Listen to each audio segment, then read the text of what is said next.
अस्सलाम वालेकुम रहमतुल्लाहि व बरकातुहू।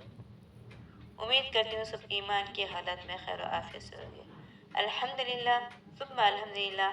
आज का लेसन है मखरज नंबर 4, यानी कि हल्की मखारज में तीसरा मखारज क्लोजेस्ट पार्ट ऑफ थ्रोट, यानी हलक का वो हिस्सा जो मुंह की तरफ वाला है। यहाँ से 2 हुरूफ अदा होते हैं। इससे पहले हमने अक्सा हलक के बारे में, फिर वसत हलक के बारे में जाने हैं। अब हम जाएंगे अदना हलक, क्लोजेस्ट पार्ट ऑफ थ्रोट। इसको इब्तिदा हलक भी कहते हैं, जो मुंह की तरफ से अदा होता है। इस ऊपर हिस्से से गैन और खा अदा होते हैं। ये सॉफ्ट पैलेट की जगह से गैन और खा का मखरज होता है, यानी ये वहाँ से प्रोनाउंस होता है। गैन और खा उर्फ़े मुस्तालिया हैं और इनको हर हाल में मोटा पढ़ना चाहिए, पुर पढ़ना चाहिए। गैन और खा को मोटा पढ़ना चाहिए।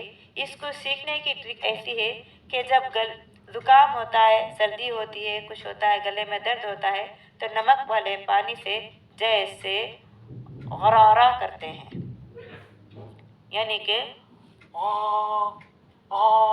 पानी डालकर, नमक का पानी डालकर जिस तरह कहते हैं, इस तरह से गैन और खा का मखरज अदा होता है। इसको हर हाल में मोटा और पुर पढ़ना चाहिए। इसके पुर और मोटा पढ़ने से ही ये गैन और खा का प्रोनाउंस होता है।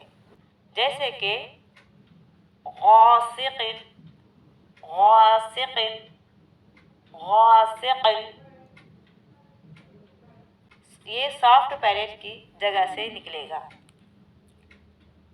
जैसे कि गैरिल मग़दूबी, गैरिल मग़दूबी, गैरिल मग़दूबी।